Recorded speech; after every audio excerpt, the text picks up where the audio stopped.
Hello, let's introduce this wave soldering machine for you. Pull on reset and switch on.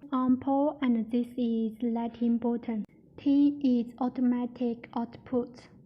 And you can choose Chinese and English to operate.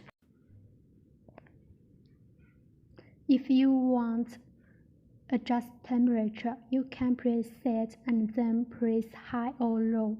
Finally, you can press set to confirm. The preheating is same operation.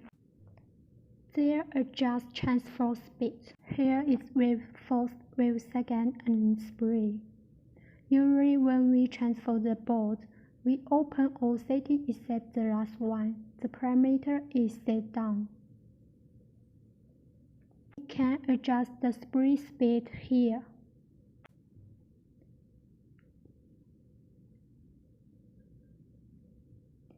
The head of the wave crease jet is controlled by changing the speed here.